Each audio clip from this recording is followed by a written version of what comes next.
Alright guys, Rayleigh's Small Engines. Welcome guys and gals. Appreciate all you guys watching and subscribing to our channel.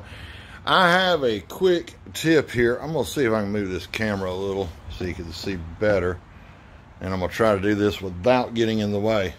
You ever get all your stuff off the carburetor and you're like, how am I going to get it off? It's stuck.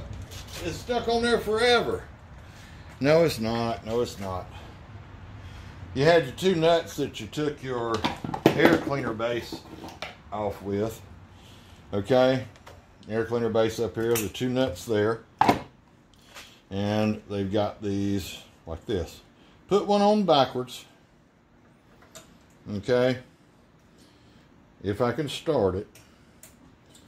Put one on backwards, run it up.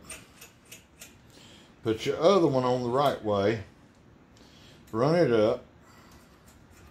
Or if you're in a situation where it's regular nuts, just put them together. All we're doing is jamming these two nuts together tight, okay?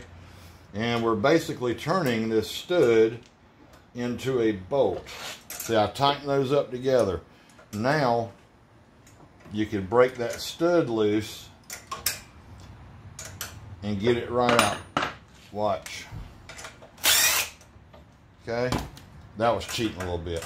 Take that out. Still won't come out. Help me. Watch here. Boom. There you go.